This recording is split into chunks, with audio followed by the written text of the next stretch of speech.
Considere o planeta interestelar, o andarilho cósmico que ninguém quer levar para casa. Basicamente, um planeta interestelar é um planeta que foi ejetado de seu próprio sistema estelar e agora está flutuando sem rumo pelo espaço como algo solitário no cosmos. Esses planetas não são apenas uma teoria. Os cientistas realmente detectaram alguns em nossa galáxia. Na verdade, as estimativas sugerem que pode haver muitos desses nômades cósmicos flutuando pela Via Láctea. E eles não são apenas mundos pequenos e rochosos como a Terra. Alguns deles são, na verdade, gigantes gasosos enormes, muitas vezes maiores que Júpiter. Esses gigantes poderiam ter suas próprias luas e até mesmo seus próprios mini-sistemas orbitando ao seu redor. Por exemplo, um dos mais famosos planetas interestelares que conhecemos tem um nome complicado. Aqui, leia você mesmo. Ele está localizado a cerca de 80 anos-luz de distância da Terra e foi descoberto em 2013. Estima-se que esse planeta interestelar tenha cerca de 6 vezes a massa de Júpiter, e acredita-se que tenha cerca de 12 milhões de anos de idade. E sim, só porque esses solitários cósmicos não têm uma estrela, não significa que sejam super frios. Eles ainda podem gerar calor e luz a partir de seus próprios processos internos. Alguns podem até ter campos magnéticos e auroras, assim como a Terra. Em outras palavras, os planetas interestelares podem ser potencialmente habitáveis, se tiverem as condições certas. Então, como seria a vida em um planeta assim? E será que poderíamos viver em um mundo assim? Bom, viver em um planeta interestelar pode ser uma existência solitária. Eles não têm um sol quente para se aquecer, uma atmosfera aconchegante para se aconchegar e nenhum vizinho cósmico para fazer um churrasco. É por isso que temos que ser criativos. Vamos começar com o problema mais óbvio. Será difícil ficar sem luz e calor. Então, como resolveremos isso? Bom, provavelmente teríamos que investir em aquecedores espaciais muito sofisticados e usar trajes espaciais modernos e superaquecidos. Ou poderíamos inventar uma maneira totalmente nova de gerar eletricidade sem depender da energia solar. Por exemplo, que tal usar a energia geotérmica? Isso sim é que é quente. Cada planeta tem uma fonte interna de calor. Sem ela, todos eles não passariam de rochas frias e sem vida flutuando no espaço. Esse calor interno pode ser aproveitado e usado para alimentar tudo, de casas a fábricas e naves espaciais. É como ter uma banheira de hidromassagem grande o suficiente para alimentar uma cidade inteira. E essa cidade, muito provavelmente, estará localizada no subsolo, mais perto da fonte de calor. E quanto à luz, bom, provavelmente teríamos que construir algumas lanternas realmente brilhantes. Ou talvez até aprender a criar via engenharia genética alguns organismos bioluminescentes para iluminar nossas casas. Imagine bases espaciais repletas de cogumelos e plantas de neon. Por sinal, falando em plantas, seria muito difícil criar vida vegetal sem uma estrela. Então, o que comeríamos? Bom, poderíamos usar as mesmas aberturas geotérmicas de que falamos, ou algumas reações químicas para nos sustentar. E talvez desenvolvêssemos um gosto por alimentos ricos em enxofre, ou começássemos a fermentar nossas próprias bebidas a partir da lama vulcânica borbulhante. Que delícia! Mas além da comida, temos um problema mais importante. Viver em um planeta interestelar seria de tirar o fôlego, literalmente. Não teríamos ar. Veja bem, nem todos os planetas interestelares têm atmosferas boas e estáveis. Tudo depende de seu tamanho, composição e outros fatores. Mas mesmo que o nosso novo lar tenha uma atmosfera, ela pode ser incrivelmente fina e instável. Não teríamos um céu azul bonito ou um pôr do sol dramático para admirar. Em vez disso, estaríamos olhando para o vazio infinito do espaço, onde as estrelas seriam mais brilhantes do que nunca. E esqueça os padrões climáticos. Sem uma atmosfera para criá-los, não teríamos chuva, nem neve, nem tempestades. E esses são apenas alguns problemas menores. O que é pior, a temperatura do planeta seria extremamente flutuante, oscilando de um calor insuportável. Você sabia que a era do Pleistoceno foi um período muito importante na história da Terra? Foi quando ocorreu a última era glacial e as geleiras cobriram grande parte do planeta. Durou cerca de 2,6 milhões de anos e terminou por volta de 11.700 anos atrás. O que é ainda mais legal é que os seres humanos modernos, como nós, evoluíram durante esse período e se espalharam por toda a Terra antes que ele terminasse. Havia também alguns animais realmente fascinantes que viveram durante o Pleistoceno, como os mamutes lanudos e os tigres dentes de sabre. Infelizmente, muitos deles foram extintos no final dessa era. A Terra teve alguns padrões climáticos bastante selvagens nos últimos 2,4 bilhões de anos. Embora o planeta esteja em sua maior parte livre de gelo, agora entramos e saímos de eras glaciais congelantes. Durante esses períodos glaciais, as temperaturas caem e grandes áreas do planeta ficam cobertas de gelo. Tudo começa com um pouco de neve que vai se acumulando com o tempo. O gelo reflete a luz do sol, deixando as coisas ainda mais frias. O resultado? Vastas geleiras que se movem lentamente em direção ao Equador, mudando a paisagem à medida que avançam. E quando o gelo derrete, o nível do mar sobe novamente e tudo muda de novo. No total, houve pelo menos 5 eras glaciais até agora. A primeira foi tão intensa que o planeta inteiro se transformou em uma enorme bola de neve. No momento, estamos realmente no meio de uma era glacial, mas estamos em um período quente temporário que começou há cerca de 11 mil anos. Esses períodos quentes são chamados de interglaciais, e não sabemos ao certo quanto tempo eles duram. Ainda há enormes camadas de gelo cobrindo a Antártida e a Groenlândia, que retém 75% da água doce da Terra. Quando elas finalmente derreterem, isso marcará o fim da atual era glacial. A temperatura da Terra é afetada por algo chamado de ciclos de Milankovitch. Basicamente, a quantidade de calor que recebemos do Sol muda ao longo dos anos, décadas e milênios devido à órbita, à inclinação e ao ângulo do eixo da Terra. Há 3 padrões diferentes para esses ciclos. O primeiro é chamado de excentricidade, que tem tudo a ver com o formato de nossa órbita. O segundo é a obliquidade, que tem a ver com a inclinação da Terra. E o terceiro é a precessão, que é como uma oscilação à medida que a Terra gira. Dependendo de onde estamos nesses ciclos, podemos experimentar temperaturas mais frias ou mais quentes. Mas outros fatores, como a posição dos continentes e a atmosfera, também desempenham um papel no destino do nosso planeta. Por exemplo, a órbita terrestre não é exatamente circular. Na verdade, ela é um pouco alongada, com o formato de um ovo. Isso significa que às vezes estamos um pouco mais perto ou mais longe do Sol, dependendo da época do ano. Chamamos o ponto mais distante do Sol de apogeu, e o mais próximo é o perigeu. Quando estamos no apogeu, estamos nos afastando do Sol, mas a gravidade acaba nos puxando de volta para ele. Isso significa que nossa órbita muda um pouco a cada vez, deslocando gradualmente nossa posição em relação ao Sol. Não se preocupe, embora a órbita mude ao longo de milhares de anos, isso não tem um grande impacto em nossa vida cotidiana. As mudanças na órbita da Terra podem afetar a quantidade de luz solar que recebemos durante o verão. Isso significa que as camadas de gelo no hemisfério norte derretem menos e, com o tempo, começam a crescer. À medida que crescem, refletem ainda mais luz solar, o que torna o clima ainda mais frio e espalha o gelo ainda mais longe. Esse processo pode durar muito tempo, de 10 mil a 20 mil anos, e por fim leva o planeta à sua próxima estação de congelamento. Quanto à próxima era glacial, os cientistas acreditam que ela pode ser adiada indefinidamente. Eles descobriram que nossa interação humana com o meio ambiente, como o uso de combustíveis, poderia atrasar a próxima era glacial em até 100 mil anos. As eras glaciais passadas da Terra estavam ligadas à quantidade de radiação solar e à concentração de dióxido de carbono na atmosfera. E essa pesquisa pode até nos ajudar a prever ciclos futuros. É incrível pensar que nossas ações de agora podem afetar o futuro da Terra por milhares de anos. E embora não seja realmente importante quando a próxima era glacial começará, é muito legal saber que os seres humanos têm o poder de moldar o futuro em uma escala de tempo geológica. As eras glaciais tiveram um enorme impacto em nosso planeta e na civilização humana. Por isso é fascinante pensar em como nossas ações agora podem mudar as coisas, talvez até para melhor. Mas como era a vida em nosso planeta durante a última era glacial?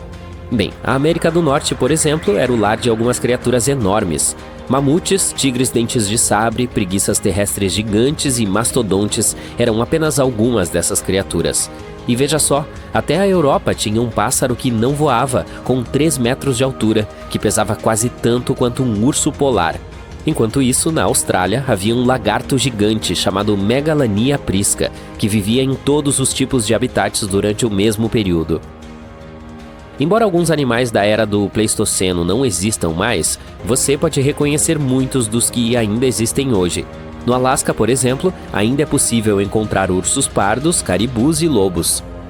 Pessoas como nós também viveram durante a Era Glacial. Nossa espécie Homo sapiens existe há cerca de 300 mil anos, e desde então nos espalhamos por todo o mundo. Alguns de nossos ancestrais permaneceram na África durante a Era do Gelo e não sentiram todos os efeitos do frio. E outros se aventuraram em outras partes do mundo, até mesmo nos ambientes glaciais e frios da Europa. Nossos primeiros parentes, como os Neandertais na Europa e os misteriosos denisovanos na Ásia, também estavam presentes nessa época. Embora pareça que eles tenham se extinguido antes do fim da Era Glacial, é incrível pensar em todos esses hominídeos diferentes que vagaram pela Terra durante esse período. O que também é fascinante é como nossa espécie conseguiu sobreviver à Era Glacial, enquanto alguns de nossos primos não conseguiram. Alguns especialistas acreditam que nossa adaptabilidade, nossas habilidades sociais e de comunicação e o uso de ferramentas tiveram um papel importante nisso. E adivinhe só, os seres humanos não se limitaram a se abrigar durante esse período. Na verdade, nós nos mudamos para novas terras. Pegadas fossilizadas encontradas no White Sands National Park, no Novo México, comprovam que os seres humanos estão na América do Norte desde pelo menos 23 mil anos atrás. Isso é próximo ao pico da última Era Glacial. Embora uma Era Glacial completa ainda possa estar longe, existe a possibilidade de uma mini Era Glacial estar chegando. Alguns cientistas acreditam que, em cerca de 10 anos, poderemos experimentar uma queda significativa na atividade solar, levando a temperaturas mais frias no hemisfério norte. Isso poderia resultar em condições semelhantes às da pequena Era Glacial no final do século XVII, quando o rio Tâmisa, no Reino Unido, congelou. Embora os cientistas não tenham certeza do que causou esse resfriamento, é fascinante pensar nas possíveis mudanças. Como já fizemos isso antes, sabemos que os seres humanos provavelmente sobreviverão à próxima Era Glacial real, mesmo que não consigamos descobrir uma maneira de impedir a próxima era de congelamento. Mas isso teria um alto custo. Todo o gelo que cobriria a maior parte do hemisfério norte teria que vir dos oceanos, o que faria com que o nível do mar caísse. Isso poderia significar mais terras para alguns países, mas também criaria outros problemas. A redução do nível do mar pode parecer algo ótimo em um primeiro momento, mas na verdade pode levar a alguns desafios. Por ter sido coberta por água salgada durante milhares de anos, a nova terra pode não ser muito fértil. Isso significa que não seria boa para o cultivo de plantas e teríamos que encontrar outras maneiras de nos alimentar. Quando os seres humanos começaram a se desenvolver, não eram muitos e havia muita comida. Agora, com mais de 7 bilhões de pessoas no planeta, a história é diferente.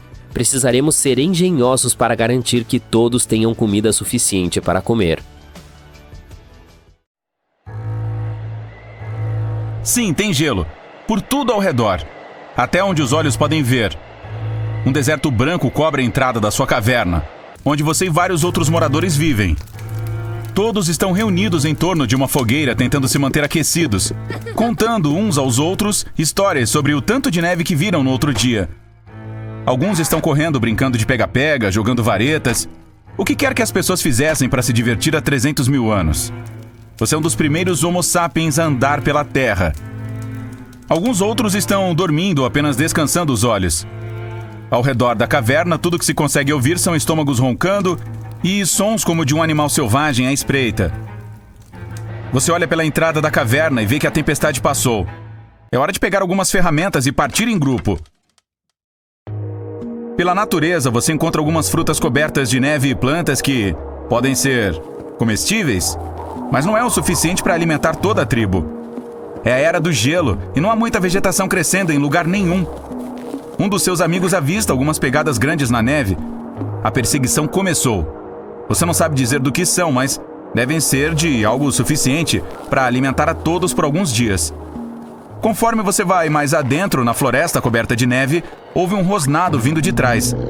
Você espera que seja o seu estômago, mas, ao olhar para trás, de repente desmaia. A Era do Gelo é um período em que grandes camadas de gelo cobrem tudo, mudando a Terra permanentemente. Ela é parcialmente responsável pela elevação e redução do nível do mar, bem como pela distribuição atual dos continentes.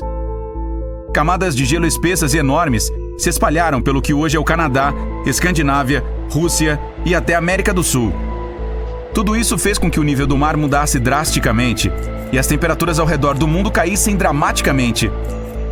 E eu não estou falando de apenas uma era do gelo. Houve um monte delas. Os cientistas dizem que houve 5 grandes eras do gelo ao longo da história, com duração de milhões de anos. E estamos no meio de uma agora. Relaxe, não entre em pânico. Isso não significa que vamos todos dormir perto de fogueiras tentando nos manter aquecidos, depois de passar o dia no frio procurando por mamutes peludos. E não haverá uma enorme tempestade de gelo geológica que congela tudo pelo caminho. A Era do Gelo tem períodos mais quentes que vêm e vão, durante dezenas de milhares de anos. Na verdade, bilhões de anos atrás, a Terra era uma bola de neve gigante sem vida. E o Sol, naquela época, também era apenas uma pequena bola de fogo fofinha, sem calor suficiente para derreter todo aquele gelo. Mas à medida que o Sol foi ficando maior e mais quente, o gelo da Terra lentamente derreteu. E ela foi se tornando a bola verde e azul que temos hoje. Estamos vivendo na Era do Gelo Quaternária, que já dura 2,6 milhões de anos e continua. Alguns animais prosperaram nesta última Era do Gelo, como baleias e tubarões. Eles estão no topo da cadeia alimentar há anos. Abaixo deles estão as focas, certos tipos de peixes, lontras, até o minúsculo plâncton. Na superfície fria, os mamíferos tiveram que desenvolver pelos grossos e desgrenhados para se manterem aquecidos. Os antigos mamutes, rinocerontes e bisões eram conhecidos por suas pelagens grossas, que lhes conferiam um visual incrível. Eles eram herbívoros e comiam pequenos arbustos e qualquer grama que encontrassem. Mas há vários milhares de anos, as temperaturas começaram a subir e a maioria desses animais foi extinta. Os que permaneceram evoluíram para os elefantes, hipopótamos e rinocerontes que temos hoje. Você acorda do seu desmaio e se encontra cara a cara com uma criatura que se parece com um lince moderno. Exceto que ele é muito maior e mais peludo. É um esmilodonte, uma versão épica do gato dentes de sabre, com uma aparência de malvado. Ele tem quase o mesmo tamanho de um leão macho e tem 2 presas frontais que me fazem pensar 2 vezes antes de sair da segurança da minha caverna. Eles parecem assustadores, mas os cientistas acreditam que sua mordida não era tão forte quanto a dos tigres ou leões de hoje. O que os tornava fortes eram seus antebraços gigantes usados para lutar contra qualquer um que os irritasse. Em matilhas, eram capazes até de derrubar mamutes. Uma coisa é certa, você não quer acordar ao lado deste gatinho. Ele está te encarando, pronto para atacar, mas você e seus amigos mantêm a calma e recuam lentamente. Você teve a ideia genial de atirar uma pedra para distraí-lo, então corra! Hoje em dia é quase impossível para um humano correr mais rápido que um leão ou tigre, mas os humanos daquela época eram muito mais aptos a isso. Uma vez que o perigo acaba, todos continuam procurando por comida. Está ficando escuro e você não encontrou nada para trazer de volta para a caverna. De repente, você sente o cheiro de algo queimando. Ao longe, vê uma fina coluna de fumaça subindo em direção ao céu. Outro vilarejo? Você e seus amigos se olham e se aproximam da fumaça, com cautela. O Homo sapiens surgiu pela primeira vez há cerca de 300 mil anos, mas a história humana não surgiu do nada. Por volta de 7 milhões de anos atrás, alguns de nós decidiram que bastava. Assim, deixamos nossos ancestrais chimpanzés na selva e começamos a fazer nossas próprias coisas. Isso não aconteceu apenas uma vez. Ao longo dos milhões de anos seguintes, existiram mais de 20 espécies humanas diferentes. Alguns foram nossos ancestrais. Outros eram parentes de uma origem completamente diferente. Alguns eram minúsculos. Outros melhor adaptados para climas quentes ou frios. Antes que perceba, você vê um grupo de neandertais cozinhando um pouco de carne e afiando suas ferramentas. Os neandertais foram os primeiros a migrar para a Europa. Os cientistas acreditam que eles existiam entre 40 mil e 400 mil anos atrás. Eles ocuparam todas as regiões entre a Europa e a Ásia, enquanto o Homo sapiens, que nós somos, ainda estava lá embaixo na África. Você entra no acampamento deles e vê imediatamente as diferenças entre vocês. Eles estão entroncados e parecem um pouco diferentes, mas existem algumas semelhanças, como os dentes achatados para mastigar e roer e crânios grandes para cérebros grandes. Eles até estão vestidos como você. De acordo com os arqueólogos, eles viviam em abrigos e fabricavam ferramentas com pedras, paus e ossos. Eles te dão as boas-vindas e te levam para um passeio como nenhum outro. Você está oficialmente conhecendo outra espécie humana. Eles o levam para dentro da caverna deles e mostram algumas de suas pinturas rupestres. Eles foram os primeiros artistas do seu tempo. Muitas das suas galerias ainda existem hoje, como as das cavernas na Espanha. Você conhece o estilo deles? Pinturas minimalistas de servos, uma marca grande de uma mão. Eles também se envolveram um pouco com a fabricação de joias, fazendo colares com garras de águia e presas de animais. Eles também foram provavelmente os primeiros a aproveitar o poder do fogo. Eles o descobriram quando um raio atingiu uma árvore ou quando um deles deixou cair uma pedra sobre outra pedra, criando uma faísca. Ninguém sabe bem ao certo, mas eles foram capazes de recriá-lo e usá-lo para se aquecer, cozinhar, ver na escuridão, se proteger. Depois do agradável passeio, você fica perto da fogueira para se aquecer. Eles até oferecem algumas roupas extras para a viagem de volta para casa, principalmente casacos grossos de pele de mamute. Se vocês pudessem conversar, seria incrível, mas está ficando escuro e você precisa voltar para a sua tribo. Você se despede e agradece por ensiná-lo a desenhar um veado e por aquele saco de comida que lhe deram. A Era do Gelo foi importante para o desenvolvimento do Homo sapiens atual. Por causa do frio extremo e de outras condições adversas, eles tiveram que se adaptar para sobreviver, ser mais inteligentes e inovadores. Desenvolveram ferramentas avançadas e fizeram até agulhas com ossos para costurar roupas quentes. Eles podem ter apresentado o primeiro desfile de modas de todos os tempos. Quando o clima começou a ficar mais quente, eles desenvolveram técnicas agrícolas para se sustentar e se estabeleceram principalmente perto de grandes corpos d'água como rios ou lagos, enquanto outros optaram por ficar perto de mares e oceanos. Eles, quer dizer nós, fomos os primeiros a domesticar animais. Avance algumas centenas de milhares de anos e... aqui estamos! É possível apagar o Sol? Por exemplo, o que aconteceria se despejássemos todos os oceanos da Terra sobre ele? Ou até mais água do que isso? Bem, vamos descobrir. O universo é um lugar cheio de mistérios. Desde os tempos antigos, os cientistas têm discutido como o espaço funciona. Mas nenhum de nós jamais duvidou da existência de uma coisa: o Sol. O centro do nosso sistema solar. Ele é grande, brilhante e imortal? Na realidade, não. O Sol é apenas uma estrela comum. Ele consiste em 75% de hidrogênio, um pouco de hélio e uma pitada de outros elementos pesados. A gravidade mantém tudo junto. Mas em cerca de 5 bilhões de anos, o ciclo de vida do Sol chegará ao fim. O hidrogênio dentro dele vai acabar. Nossa estrela começará a crescer gradualmente. E você nem imagina quão enorme ela ficará.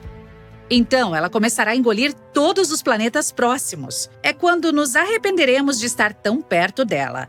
Depois de engolir a todos nós, a estrela permanecerá uma gigante vermelha por mais 1 bilhão de anos. Então, mais cedo ou mais tarde, começará a encolher e desaparecer, transformando-se em uma anã branca. No final, nada restará a não ser uma nebulosa planetária brilhante e colorida. Mas não se assuste. Neste momento, o Sol está no meio do seu ciclo de vida. Ele nasceu há cerca de 4,5 bilhões de anos. E lhe resta mais ou menos a mesma quantidade de tempo ainda. Felizmente, nascemos no melhor e mais estável período da estrela. Em outras palavras, não há razão para se preocupar. Opa, então vamos encontrar uma. Que tal acelerar o ciclo de vida do Sol com a ajuda da água? Vamos tentar coletar toda a água da Terra e despejá-la no Sol. Primeiro, vamos precisar de um balde. Não, este não. Vamos precisar de um balde muito, muito grande. Aquele que pode conter cerca de 1,360 bilhões de quilômetros cúbicos de água. Isso será igual em tamanho à distância de Washington até Chicago. Ou, se pudermos encontrar apenas baldes comuns, deve haver cerca de 70 quintilhões deles aqui. É um número com 18 zeros. Ok, imagine que magicamente conseguimos tantos baldes. É hora de apagar o Sol. Molharemos a estrela com toda essa água e... nada? Sério? Olha só para isso. O Sol provavelmente ficou com pena de nós e produziu uma pequena explosão solar. Acontece que toda a água da Terra é, na verdade, apenas uma gotinha perto do Sol. As pessoas muitas vezes subestimam quão maior o Sol realmente é em relação ao nosso planeta. Na realidade, cabem mais de 1.300.000 terras nele. Então é isso. O Sol não vai se apagar e nem vai esfriar. Nem vai notar que fizemos algo.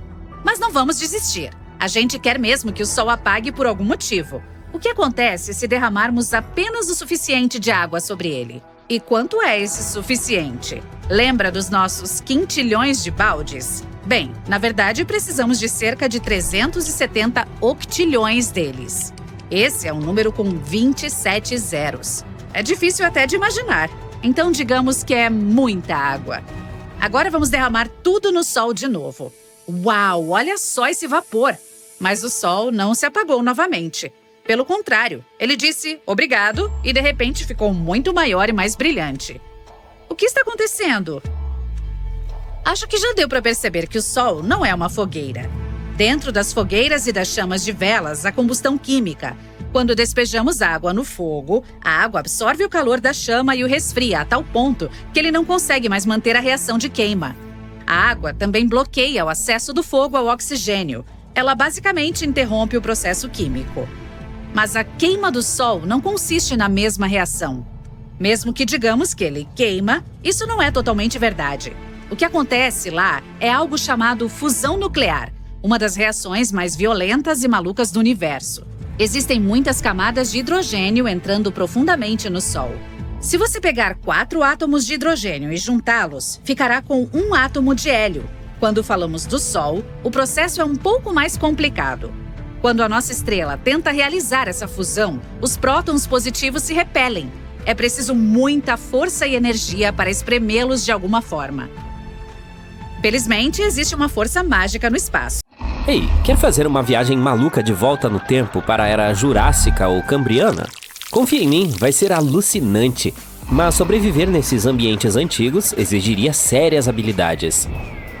No início da era Cambriana, o ar era tão rarefeito quanto o do acampamento base do Monte Everest, mas na verdade o clima era bastante frio e consistente naquela época. No entanto, tinha um pequeno problema: não havia plantas ou animais terrestres para se alimentar. Portanto, esqueça a ideia de acender o fogo na churrasqueira para comer um bife suculento. Em vez disso, seria preciso encontrar maneiras criativas de capturar trilobitas e outros moluscos de aparência estranha. Boa sorte para encontrar um arpão sem madeira ou uma rede de pesca sem vibras vegetais. E prepare-se para comê-los crus, a menos que você consiga descobrir como extrair óleo dessas criaturas ou queimar algas marinhas secas. Mas espere, se estiver procurando por uma existência mais confortável, você precisa viajar para 100 milhões de anos atrás, para o período siluriano. Aqui as coisas começam a ficar um pouco mais fáceis. O ar ainda é rarefeito, mas há um pouco mais de oxigênio. Além disso, o clima é mais quente e aconchegante. As plantas terrestres simples finalmente apareceram. Não só isso, mas os primeiros peixes ósseos também entram em cena. Portanto, talvez você encontre algo mais saboroso para comer. Apenas tome cuidado com os milípedes pré-históricos e as criaturas parecidas com aranhas que compartilham a terra com você. Eles podem não ser os melhores companheiros de jantar. Sim, tudo isso parece divertido e viável, mas vamos falar um pouco mais sobre essa ideia maluca de transporte instantâneo. Se você aparecesse magicamente em uma época diferente, a primeira coisa com que teria de se preocupar seria a quantidade de oxigênio no ar. Se você observar esse gráfico sofisticado, fica bem claro que os níveis de oxigênio costumavam ser muito baixos antes de 0,85 bilhões de anos atrás. Por exemplo, estamos falando de apenas alguns % da atmosfera, e não havia nem mesmo oxigênio no ar até que esse evento chamado de Grande Oxigenação ocorresse, há cerca de 2,3 bilhões de anos. Portanto, se você fosse parar naquela época, sua sobrevivência dependeria totalmente de sua condição física. Se a concentração de oxigênio fosse inferior a 10%, você provavelmente desmaiaria, mas não morreria. Se estivesse um pouco acima de 10%, talvez você conseguisse funcionar, mas não estaria exatamente vivendo sua melhor vida. Com base apenas no oxigênio, parece que você poderia sobreviver se aparecesse por volta de 0,75 bilhões de anos atrás, com mais ou menos alguns milhões de anos. Agora vamos falar sobre as coisas legais na Terra. As primeiras plantas terrestres não apareceram até cerca de 450 milhões de anos atrás, durante o período Ordoviciano. Antes disso, havia algumas algas por aí, a maioria entre 500 e 600 milhões de anos atrás. Mas não havia muita coisa acontecendo até o surgimento das plantas terrestres. Outras formas de vida não começaram a aparecer na Terra até cerca de 300 a 400 milhões de anos atrás. Mas havia uma criatura, um miriápode, que viveu há cerca de 428 milhões de anos e foi um dos primeiros habitantes da Terra. Quer dizer, se você vivesse naquela época, teria que inventar receitas sofisticadas com miriápodes. Não é exatamente de dar água na boca. Não se preocupe se você se encontrar no passado antes de toda essa ação terrestre. Há cerca de 500 a 600 milhões de anos, os oceanos estavam repletos de vida. Havia essas criaturas chamadas de biota ediacariana, que foram alguns dos primeiros organismos bem preservados. Algumas delas provavelmente ficavam nas áreas rasas próximas à costa, portanto talvez você consiga colocá-las em suas mãos para uma refeição. Mas lembre-se de que ainda não havia plantas terrestres, portanto, você provavelmente teria de comê-las cruas e sem batatas para acompanhar. Você teria uma espécie de sashimi pré-histórico em seu prato. Agora, por volta de 500 milhões de anos atrás, as coisas começaram a ficar realmente interessantes nos oceanos depois de algo chamado de explosão cambriana. Se você fosse parar no período cambriano, teria todos os tipos de animais estranhos para capturar nas zonas costeiras. Dê uma olhada nos fósseis do Full Hello Burgess para ter algumas ideias malucas. Veja esses braquiópodes, artrópodes e até mesmo criaturas parecidas com minhocas. Mas, novamente, não há plantas terrestres lenhosas a essa altura. Portanto, suas refeições consistiriam principalmente de artrópodes crus e algas. Muito bem, vamos nos aprofundar nos detalhes das eras glaciais. É quando a Terra fica super fria por um tempo ridiculamente longo, como milhões e milhões de anos. Isso faz com que gigantescas camadas de gelo e geleiras se espalhem por toda parte, cobrindo grandes áreas da superfície do planeta. Acredite ou não, nosso planeta já passou por pelo menos 5 grandes eras glaciais. A primeira aconteceu há cerca de 2 bilhões de anos e durou 300 milhões de anos. A era glacial mais recente teve início há cerca de 2,6 milhões de anos e, tecnicamente, ainda estamos nela. Portanto, estamos no meio de uma era glacial, mas não estamos vivendo atualmente em um país das maravilhas geladas. Isso porque estamos atualmente em um período interglacial. Durante uma era glacial, as temperaturas passam por altos e baixos. Quando está mais quente, as camadas de gelo e as geleiras começam a derreter, criando o que chamamos de interglaciais. E quando fica mais frio, elas se expandem novamente, o que chamamos de glaciais. Portanto, neste momento, estamos desfrutando do período interglacial quente da era glacial mais recente, que teve início há cerca de 11 mil anos. Quando as pessoas mencionam a Era do Gelo, geralmente estão se referindo ao último período glacial, que começou há cerca de 115 mil anos e terminou há aproximadamente 11 mil anos, quando começou o nosso atual período interglacial. Durante esse período glacial, as coisas eram muito mais frias do que são agora. Em seu auge, quando as camadas de gelo cobriam a maior parte da América do Norte, a temperatura média global era de cerca de 7 graus Celsius. Isso é 7 graus Celsius mais frio do que a temperatura média global atual. Essa diferença de temperatura pode não parecer muito grande, mas foi suficiente para transformar a maior parte da América do Norte, a Eurásia, em paisagens cobertas de gelo. A Terra também era muito mais seca, e os níveis do mar eram muito mais baixos porque a maior parte da água estava presa nessas camadas de gelo. Estamos falando de vastas estepes, planícies de grama seca até onde a vista alcança. E não vamos nos esquecer das savanas, das planícies gramadas mais quentes e dos desertos que também faziam parte do cenário gelado. Durante a era glacial, havia algumas criaturas conhecidas circulando por aí, como ursos pardos, caribus e lobos. Mas também havia algumas criaturas muito legais, que infelizmente foram extintas quando a Era do Gelo chegou ao fim. Estamos falando de mamutes, mastodontes, tigres dentes de sabre e preguiças terrestres gigantes. Há várias teorias circulando sobre o motivo pelo qual esses animais magníficos morreram. Uma ideia é que nós humanos os caçamos até a extinção quando cruzamos com essa megafauna.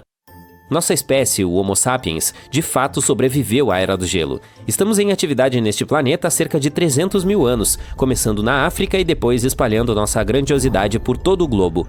Alguns de nossos ancestrais permaneceram na África e não sofreram todos os efeitos do gelo. Outros se aventuraram em diferentes partes do mundo, até mesmo enfrentando o frio congelante dos ambientes glaciais da Europa. Mas nós não éramos os únicos por lá. No início da Era Glacial, havia outros hominídeos, nossos parentes próximos espalhados pela Eurásia. Tínhamos os neandertais relaxando na Europa e os misteriosos denisovanos na Ásia. Infelizmente, esses dois grupos parecem ter desaparecido antes do fim da Era Glacial. Agora, existem inúmeras teorias sobre como nossa espécie conseguiu sobreviver à Era Glacial enquanto nossos amigos hominídeos não conseguiram. Alguns acreditam que foi porque somos ridiculamente adaptáveis e usamos nossas habilidades sociais, de comunicação e ferramentas sofisticadas a nosso favor. E veja bem, os seres humanos não se limitaram a se esconder durante a Era Glacial. Não, nós exploramos novos territórios e nos sentimos em casa. Durante muito tempo, as pessoas pensaram que os seres humanos só pisaram na América do Norte depois que as camadas de gelo começaram a derreter. Pegadas fossilizadas descobertas no Parque Nacional de White Sands, no Novo México, Estados Unidos, provam que os seres humanos estão se movimentando na América do Norte há pelo menos 23 mil anos, bem no auge da última Era Glacial. Imagine um planeta em que cada respiração sua eletrifica seu corpo como uma dose de café expresso. O céu acima de você tem um tom intenso de azul, enquanto árvores colossais se estendem em direção aos céus, com suas folhas verdes vibrantes crescendo em um ritmo surpreendente. O exercício diário se torna uma emoção sem igual. Com a abundância de oxigênio, você vira uma versão superpotente de si mesmo. Correr parece fácil enquanto você se lança pela paisagem, levantando pesos que normalmente pareceriam impossíveis. É como se o próprio mundo estivesse infundido com uma onda de energia. Tudo está se movendo mais rápido. A vida selvagem ao seu redor é igualmente afetada por essa sobrecarga de oxigênio. Os animais percorrem a Terra em proporções majestosas. Suas estruturas maciças são impulsionadas pela velocidade e agilidade. Imagine-se em uma perseguição de tirar o fôlego com um guepardo carregado de oxigênio, correndo contra um predador que poderia envergonhar uma Ferrari. Agora, você deve estar se perguntando como um cenário tão absurdo pode ser possível. Bem, vejamos. O oxigênio é o poderoso combustível que mantém a vida em movimento. Ele compõe cerca de 21% do ar que respiramos, e cada respiração que fazemos leva essas moléculas minúsculas às nossas células, fornecendo-lhes a energia de que precisam para se desenvolver. Sem oxigênio, nossas células teriam dificuldades e nossos corpos se desintegrariam. Mas isso não é tudo. O oxigênio é um superstar que funciona para todos os tipos de seres vivos, desde pequenas bactérias até elefantes gigantes. Ele é importante até mesmo debaixo d'água, onde enriquece os oceanos. Criaturas incríveis, como plâncton e algas, produzem muito oxigênio, criando um mundo subaquático próspero. Mas, para entender completamente o impacto dos altos níveis de oxigênio no planeta, prepare-se para uma viagem no tempo. Recentemente, os cientistas fizeram uma descoberta surpreendente. Eles testaram rochas de 2 lugares diferentes que estavam muito distantes um do outro. E dá para acreditar? Essas rochas continham pequenas bolsas de gás que mostravam como os níveis de oxigênio aumentaram em quase 1/3 em um período muito curto. Era como um sopro de ar fresco. Então, eles estudaram essas rochas e descobriram que os níveis de oxigênio naquela época eram muito mais altos. Imagine paisagens exuberantes, florestas imponentes e pântanos gigantescos que se estendiam até onde você podia ver. Durante o período carbonífero, o oxigênio dominava a atmosfera em impressionantes 20%, exatamente como hoje. Mas, nos 50 milhões de anos seguintes, seus níveis subiram para incríveis 35%. Você consegue imaginar o que isso fez? Com o aumento do oxigênio, algo incrível aconteceu. Enormes florestas cresceram por toda a Terra, criando um mundo verde de tirar o fôlego. E enormes pântanos tomaram conta das áreas baixas, fazendo com que a paisagem parecesse surreal e de outro mundo. Ao mesmo tempo, os níveis de dióxido de carbono caíram. Normalmente, quando as coisas se decompõem, os micróbios liberam dióxido de carbono no ar. E se o Sol fizesse boom? Bem, você pode imaginar que isso seria uma notícia muito ruim para nós. Esse vídeo foi bem curto, né? Não, espere, eu tenho mais. Se o Sol explodisse, o caos se instalaria em nosso sistema solar. Mas os cientistas nos dizem que isso certamente acontecerá um dia. Mas por quê? Como exatamente os eventos se desenrolariam? E é possível que, de alguma forma, sobrevivamos a esse evento? Ei, vamos nos aprofundar no assunto. Antes de tudo, prepare-se para uma viagem ao núcleo do Sol. O coração do Sol está repleto de átomos de hidrogênio em uma festa fora do comum. Esses átomos estão tão empolgados que se chocam uns contra os outros com toda a sua força. E quando eles colidem, algo mágico acontece. Isso é chamado de fusão nuclear. Nessa festa de fusão, os átomos de hidrogênio se combinam para formar átomos de hélio. Um experimento químico em grande escala. Durante essa fusão nuclear, uma pequena quantidade de massa dos átomos de hidrogênio é transformada em uma enorme quantidade de energia. É a famosa equação de Einstein, E igual mc ao quadrado, entrando em ação. A energia é liberada na forma de luz e calor, irradiando-se para o exterior e iluminando todo o sistema solar. Quando todos esses processos começam a funcionar, um grupo de partículas energizadas chamadas fótons se junta à diversão. Esses fótons são como minúsculos pacotes de luz que saltam e zunem em todas as direções. Eles desempenham um papel fundamental no transporte da energia do Sol pelo espaço, iluminando nosso mundo e aquecendo nosso aconchegante planeta. Para manter tudo isso funcionando, para que os átomos não escapem e criem um caos completo, o núcleo do Sol precisa estar sob enorme pressão. Essa pressão vem do imenso peso das camadas externas do Sol que pressionam o núcleo. As camadas externas estão apertando o núcleo interno, mas as camadas internas não desistem. A energia criada pela fusão e pela agitada festa de fótons se esforça muito para escapar do núcleo do Sol. Mas o núcleo é tão denso como eu, e a pressão é tão grande que a energia leva um bom tempo para sair. Ela ricocheteia, sendo absorvida e reemitida por outras partículas. Eventualmente, depois de um longo tempo, ela atinge a superfície do Sol e se espalha pelo espaço, chegando até nós como luz solar. Então agora você sabe como o Sol funciona, mas o que acontece quando ele chega ao fim de sua vida útil? Bem, aqui está a reviravolta. Nosso Sol tem um suprimento limitado de combustível de hidrogênio. Em cerca de 5 bilhões de anos, ele ficará sem combustível. Depois disso, nossa estrela passará por algumas grandes mudanças. Agora preste atenção, pois há uma grande chance de que todos nós percamos isso. Primeiro, o Sol inchará e se tornará uma gigante vermelha, expandindo-se como um balão. Ele crescerá tanto que engolirá os planetas, inclusive a nossa amada Terra. Isso é que é um Sol ocupando todo o espaço. Portanto, não veremos o fim do nosso Sol, a menos que nos mudemos para um lugar mais distante. Após a fase de gigante vermelha, o Sol encolherá um pouco. Suas camadas externas desaparecerão no espaço, deixando para trás uma bela nebulosa planetária. Ele estará revelando seu núcleo brilhante. O núcleo, agora cheio de hélio, também começará a fundir elementos mais pesados, como oxigênio e carbono. Essas reações não serão tão energéticas como uma festa com menos dança e mais vibrações relaxantes. Eventualmente, até mesmo o hélio se esgotará e o Sol se tornará uma anã branca compacta, uma estrela aposentada curtindo sua casa de repouso. Os cientistas estimam que o Sol ainda tem cerca de 7 a 8 bilhões de anos antes de apagar suas luzes. Mas não se preocupe!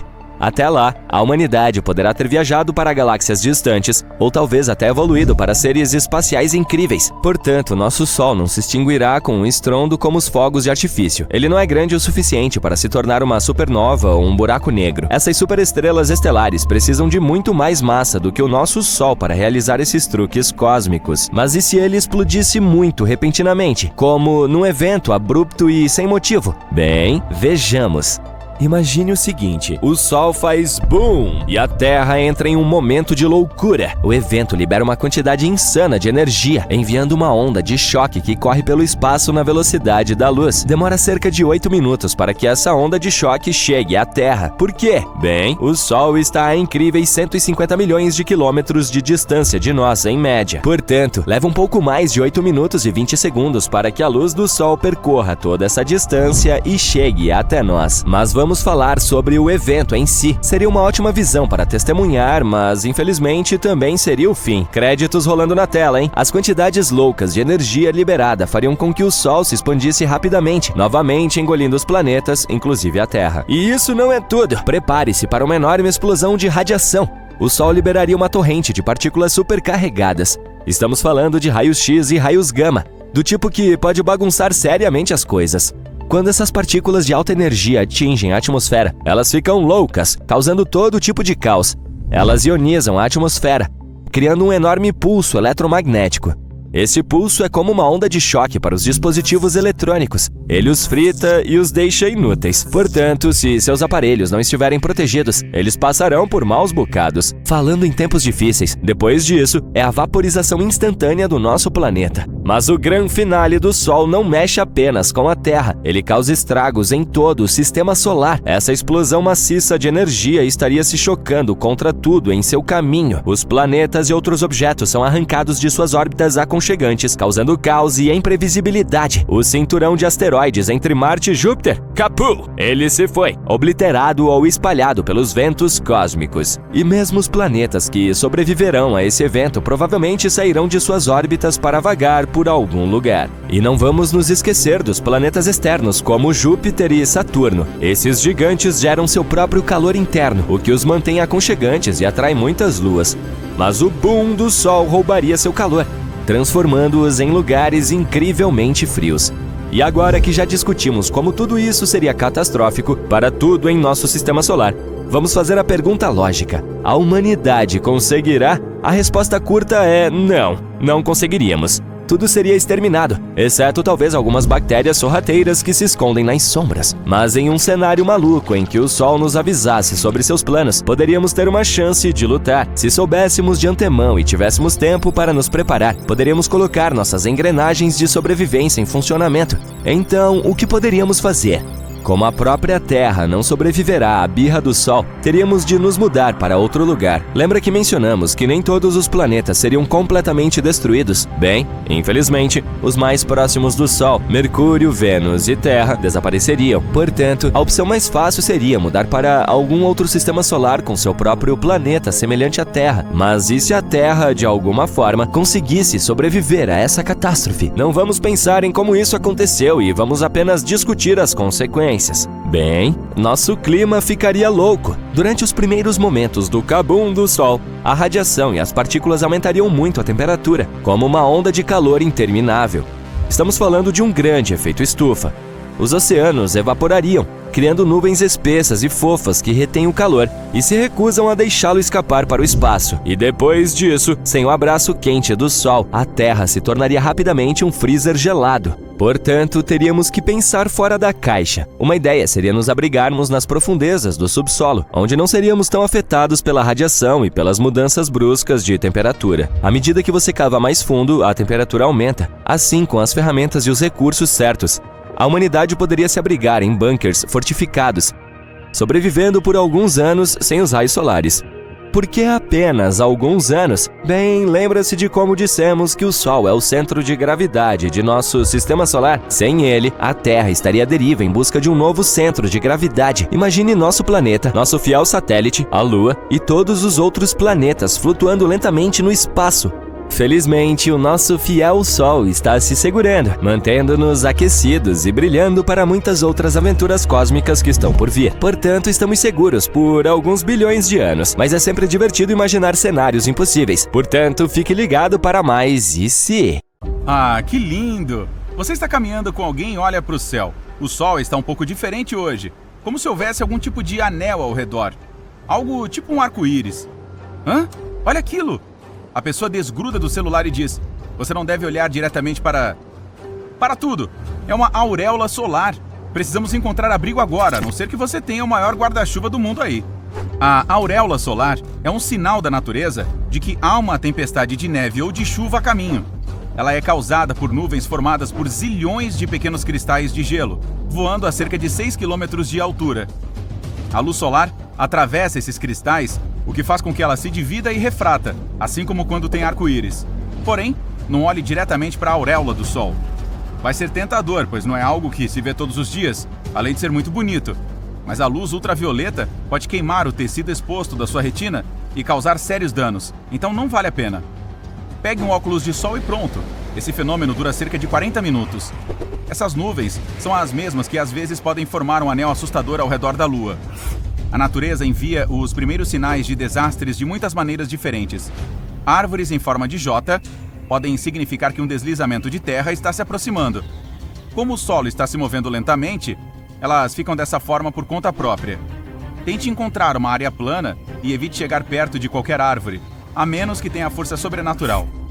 Você está passeando na praia, areia, sol, nenhuma nuvem no céu. Então, do nada, vê a água voltando, se afastando da costa. De repente, consegue até ver pedaços de coral, pequenos peixes e outros pequenos animais marinhos aleatórios. Isso é um bom sinal para ir embora, porque porque pode haver um tsunami a caminho. Ele se forma quando há um terremoto debaixo d'água e pode atingir a costa a 800 km por hora. Acontece principalmente no Oceano Pacífico, mas para que arriscar? Se houver uma faixa de água agitada na praia, fique longe. Pode haver uma corrente de retorno sob a superfície que pode ser extremamente perigosa. Às vezes, as ondas atingem a costa de uma forma estranha, o que forma essas correntes. Você pode ver um vão estranho nas ondas ou notar pedaços aleatórios de algas marinhas indo em direções diferentes. Se alguma vez se encontrar preso em uma correnteza, tente se manter à tona e não desperdice sua energia nadando contra a corrente. Grite por ajuda e tente flutuar ao longo da praia. Depois de sair dessa área, nade diagonalmente até a costa. Se você estiver no oceano e vir um grupo de tubarões nadando, ok, este cenário não parece bom de jeito nenhum.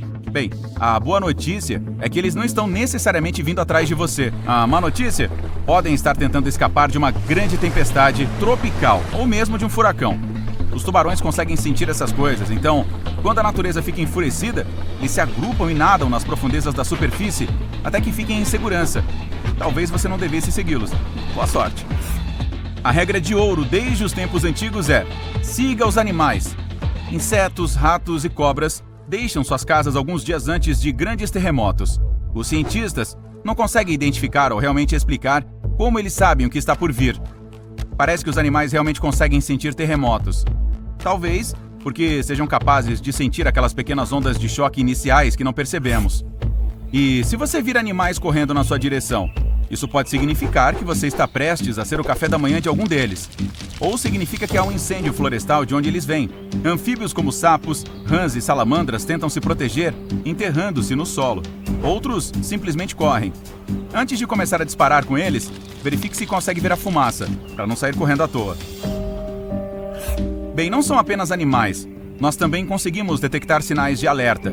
Por exemplo, se você percebe que os seus pelos e cabelo começam a arrepiar de repente e suas joias começam a vibrar, proteja-se imediatamente. Um raio pode estar prestes a atingir algum lugar próximo.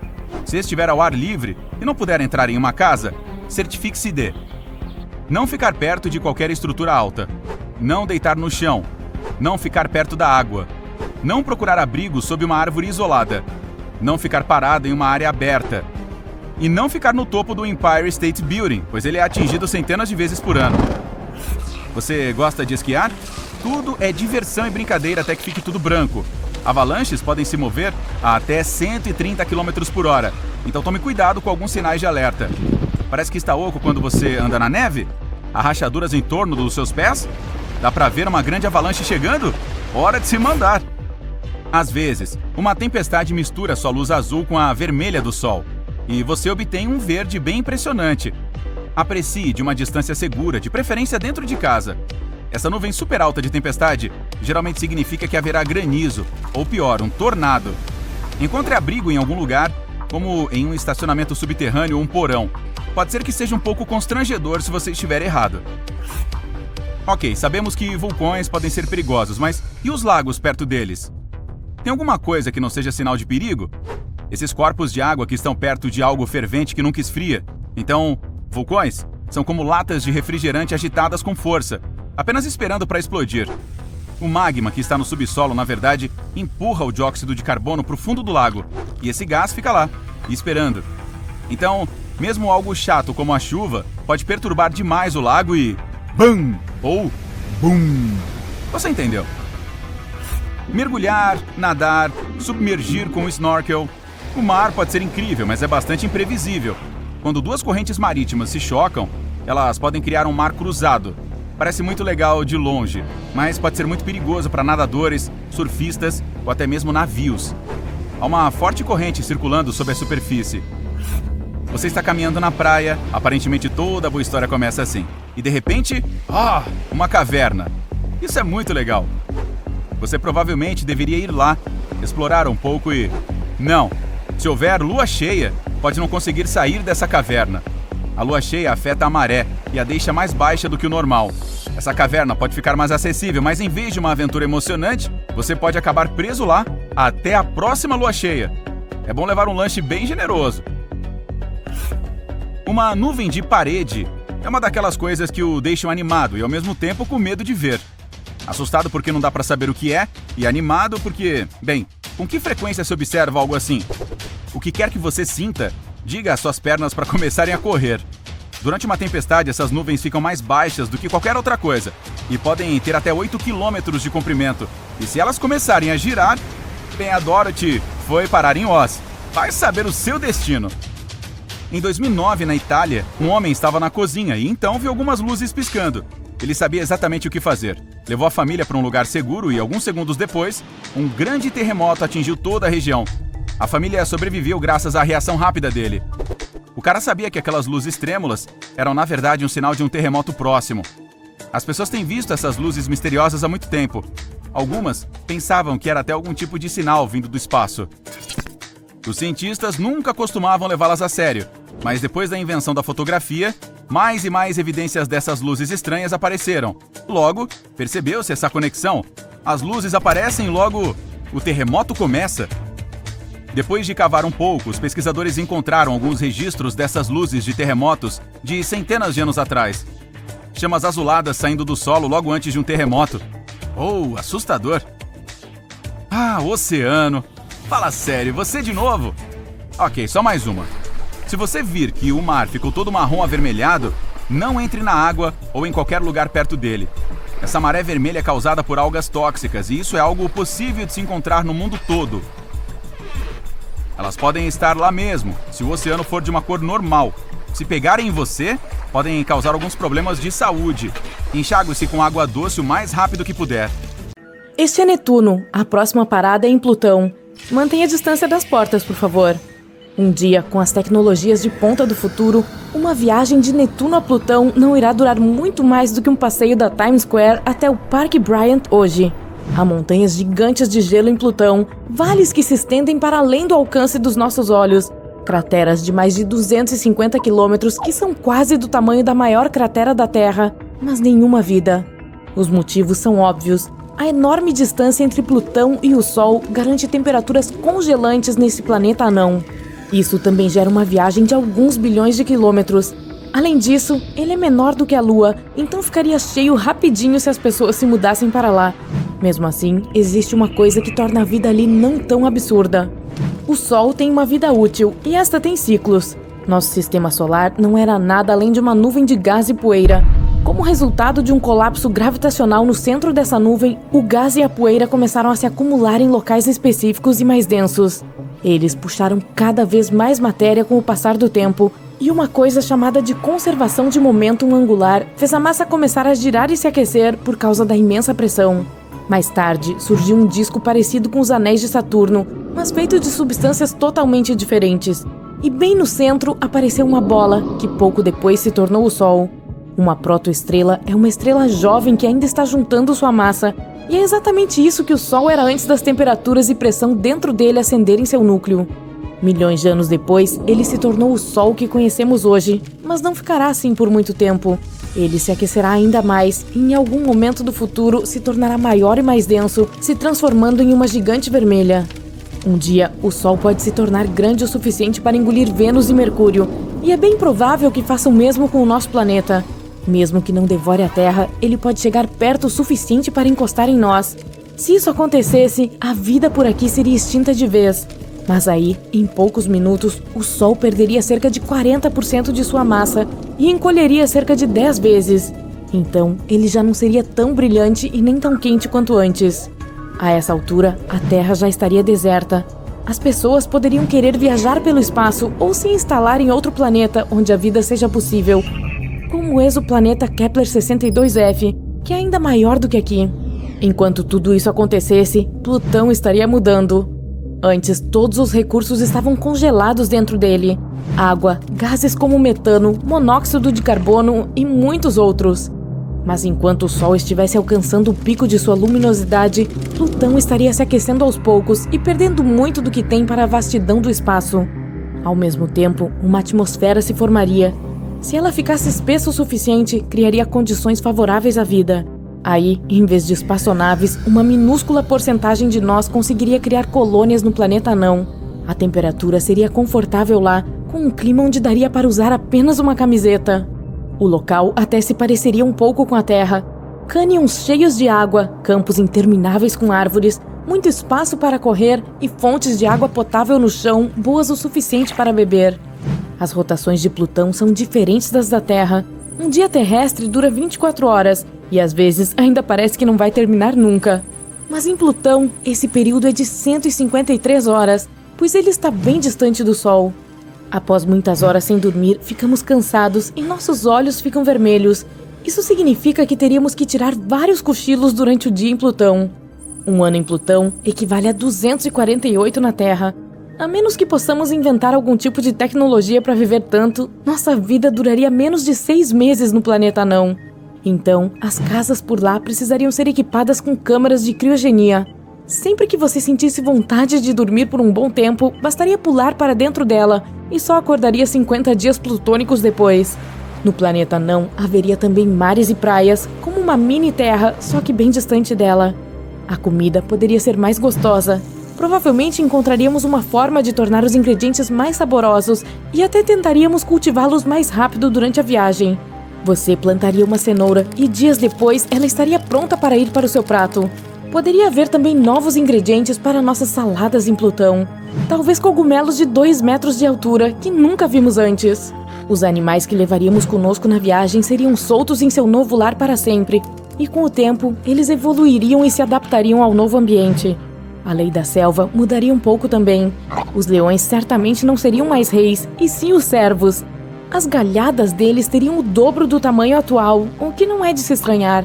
A maioria dos animais que já estivessem no planeta costumariam viver debaixo d'água, mas com o tempo os anfíbios começariam a ir para a superfície, assim como aconteceu na Terra em seus primeiros anos de vida. Mas Plutão seria apenas um lar temporário. Assim que o Sol alcançar sua fase final, esse planeta ficará congelado e sem vida de novo. As pessoas então precisariam encontrar outro planeta na zona habitável de outra galáxia. Essa região deve ter uma distância apropriada de uma estrela como o Sol e temperaturas perfeitas para que a água fique em estado líquido. Esse é o critério que os cientistas usam quando estão à procura de outros planetas que possam sustentar a vida. Podemos tentar estabelecer novas colônias em um planeta assim, ou até tentar criar nosso próprio lar artificial, que pode não ser um planeta, nem uma espaçonave, mas uma mistura dos dois. Alguma coisa grande construída no espaço, como uma roda com gravidade onde quer que estejamos para não cairmos. Ela flutuaria no espaço rumo ao novo exoplaneta e seria capaz de manter estados inteiros dentro de si. Essa viagem toda poderia acontecer simplesmente porque o Sol cresceu demais. E aí, por ter atingido o pico de seu ciclo de vida, finalmente se tornaria uma anã branca. Seria uma longa jornada e gerações inteiras nasceriam ali. Você poderia escolher dormir durante todo o trajeto até que os humanos finalmente chegassem a seu novo exoplaneta ou aproveitar a viagem nessa fantástica espaçonave. E haveria de tudo um pouco a bordo. Shoppings maiores do que os da Terra, cidades futurísticas gigantes e até lugares para plantar, campos como um solo rico produzido artificialmente. E por fim, após uma longa jornada, o exoplaneta. Ele seria até melhor do que a Terra, gigante e com mais continentes, cujo centro não é tão longe dos oceanos, o que significa que não haveria muitas regiões desérticas. Embora o Sol desse planeta seja uma anã laranja, não é tão quente quanto nossa anã amarela de hoje. É um pouco menor, mas com um detalhe: as anãs laranjas vivem mais. Elas continuam estáveis por entre 15 bilhões e 45 bilhões de anos. Apesar disso, esse novo planeta seria cheio de florestas tropicais, pois é mais quente. Isso possibilitaria a existência de mais biodiversidade e criaturas nunca antes vistas. Mesmo se nada de lá fosse apropriado para nós, daria para tentar terraformá-lo. Se pegarmos Marte como exemplo, poderíamos criar um efeito estufa esmagando cometas ricos em gelo e liberando amônia para tornar o planeta mais quente. Poderíamos também plantar árvores. Provavelmente precisaríamos de solo terrestre para fazer isso, ou teríamos que modificar o de Marte para torná-lo parecido com o nosso. Em pouco tempo, a atmosfera se tornaria bastante parecida com a que temos aqui. Conseguiríamos respirar lá também, por causa das árvores. Aí seria só derreter as calotas polares e, tcharam, água! O problema é que os ventos solares e as explosões do Sol poderiam tirá-la da atmosfera tão rápido quanto a criamos, se não mais rápido. Lá também não existe magnetosfera, ou seja, não teríamos proteção da radiação. Então aí está você. Você dirigiu por horas durante a noite, não teve chance de dormir e sua mente está no limite. Você para o carro e sai para esticar as pernas. E aí, olha para o céu e vê um lindo nascer do sol. Uau! Espere! Tem 3 sóis no céu. Você esfrega os olhos, mas não! Ainda há 3 estrelas brilhantes no céu. Não, nossa estrela não foi rasgada em 3 pedaços, nem foi visitada por 2 outras estrelas. Isso é chamado de parélio. Ocorre principalmente durante geadas severas. Pequenos cristais de gelo no céu distorcem a luz. Como resultado, você pode ver 3 pontos brilhantes no céu em vez de apenas um. Este fenômeno é oficialmente chamado de halo. Normalmente é apenas um círculo ao redor do Sol. Você também pode observar um halo à noite. Basta olhar para um poste de luz e você verá um círculo brilhante ao redor dele. Às vezes, um halo pode assumir uma forma mais elaborada. Se houver muito gelo no ar, a luz ficará ainda mais distorcida, exatamente como em uma sala com uma dúzia de espelhos. Então, o halo pode assumir a forma de um olho humano. Por causa desse fenômeno, um falso amanhecer também pode ocorrer. Enquanto você olha para o horizonte, o amanhecer começa e a borda do sol aparece. Um pouco mais e... espere, o sol começa a se dissolver no céu. Após alguns momentos, está escuro novamente. E apenas 1 minuto depois, o verdadeiro sol mostra sua face. Foi o mesmo efeito de curvatura de luz que você viu antes com os 3 sóis. Só que agora, a luz é curvada verticalmente e não horizontalmente. E em vez do sol de verdade, o que apareceu foi o seu reflexo em cristais de gelo no céu. Mas um nascer do sol com 3 estrelas no horizonte é possível. Não na Terra, mas a 340 anos-luz de distância. Há um sistema solar no centro do qual se esconde uma estrela com quase o dobro do tamanho do Sol. E há 2 pequenas estrelas orbitando ao redor dessa gigante. De longe, elas parecem halteres. Este estranho mundo também tem um planeta. O pôr do sol e o amanhecer lá realmente acontecem com 3 estrelas. Se você levasse sua cara metade a um banco do parque para assistir ao pôr do sol lá, seu encontro seria bem sucedido. Seja lá o que isso signifique. Agora você está em casa, assistindo ao YouTube ao som de uma tempestade. De repente, você ouve uma janela quebrando e todas as luzes da casa se apagam. Você vê um raio de luz brilhante sob a porta da sala adjacente. Você abre a porta e vê uma esfera de relâmpago do tamanho de uma bola de basquete. Ela está pendurada, ocasionalmente lançando minúsculos relâmpagos para os lados. Depois de alguns instantes, a bola voa em direção à janela pela qual chegou aqui. Você acabou de testemunhar um raio ou relâmpago globular. Nome inteligente. Esse fenômeno foi observado em diferentes partes do mundo e toda vez deixou as pessoas assustadas. Em 1753, um experiente marinheiro subiu no convés de um navio. Ele olhou para fora e viu uma grande bola de fogo azul sobre a água. Os marinheiros queriam se virar e alcançar esse orbe místico, mas estava indo rápido demais. E antes que pudessem mudar de curso, a bola voou para cima a uma velocidade tremenda. Aí, houve uma explosão poderosa da força de 1000 canhões. A explosão rasgou o topo do mastro do navio e vários marinheiros foram jogados para trás pela onda de choque. No mesmo instante, o orbe desapareceu, deixando para trás apenas um cheiro horrível de enxofre. E um caso recente ocorreu na Europa Oriental.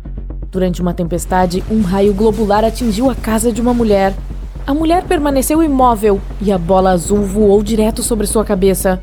O relâmpago então atingiu a fiação elétrica dentro da parede e desapareceu. Mas apesar das alegações de testemunhas, os raios globulares ainda são um fenômeno não confirmado. E mesmo que realmente existam, não podemos explicar como se formam.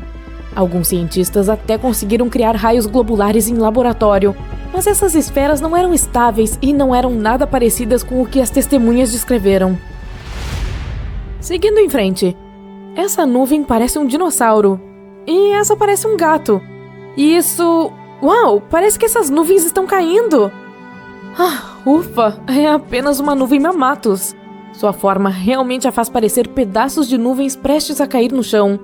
Bom, isso não vai acontecer, mas é melhor você começar a procurar proteção mesmo assim. Essas nuvens são um sinal de que uma forte tempestade está chegando.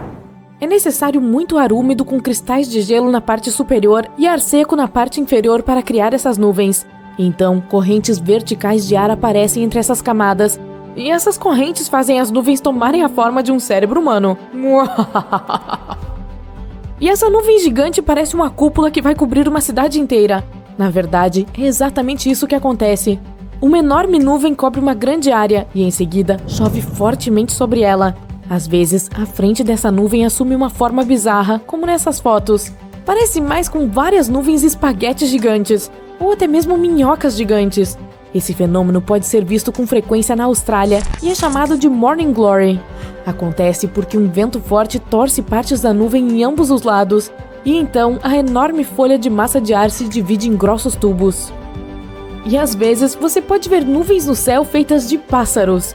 Nossa, essa nuvem se move rapidamente e muda de forma.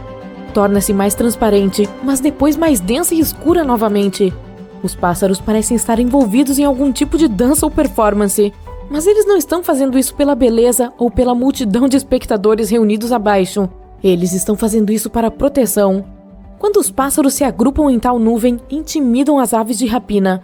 Uma águia ou falcão teriam dificuldade em escolher um único alvo entre um número infinito de pássaros, e eles se movem rapidamente, cobrindo um ao outro. Os peixes são amontoados em cardumes pelo mesmo motivo. Essa nuvem pode assustar um predador faminto. Para outro fenômeno incomum, teremos que olhar para a Terra de uma visão aérea, à noite. Vamos para o Oriente Médio. Há um grande deserto aqui e está completamente escuro, exceto por um ponto. É um grande círculo que brilha com uma luz laranja brilhante, a cratera de Darvaza. E é apenas um queimador de gás gigante. Anos atrás, geólogos encontraram gás aqui e começaram a extraí-lo. Mas quando escavaram, encontraram um vazio no subsolo. O vazio entrou em colapso e formou uma cratera. Tem a largura de meio campo de futebol e a profundidade de um prédio de 5 andares. O gás começou a sair das rachaduras da cratera, e como os animais costumavam pastar perto desse lugar, o gás poderia prejudicá-los. Então, os geólogos decidiram colocar fogo nesses fluxos de gás para exaurir a fonte. Uma faísca e a cratera se encheu de colunas de fogo de 10 metros de altura. Os geólogos achavam que o incêndio acabaria em 1 ou 2 dias, mas se você vier aqui agora, verá que este portal para o submundo ainda está queimando. E isso acontece há quase 50 anos. Em 2013, um homem desceu ao fundo da cratera em chamas pela primeira vez. Ele coletou muitas amostras diferentes lá, e os cientistas foram capazes de encontrar bactérias que não são encontradas em nenhum outro lugar da Terra. Elas ficam bastante confortáveis no fundo desta frigideira em chamas que não se apagam. Outro fenômeno místico pode ser visto no deserto, uma cachoeira de areia. Quando o vento traz muita areia para a borda do cânion, ela começa a cair. Agora amplie esse efeito 100 vezes e você terá uma cachoeira de areia na Arábia Saudita. Realmente é como as cataratas do Niágara, só que não há uma gota d'água. Os habitantes locais dizem que este fenômeno alerta para uma tempestade de areia iminente.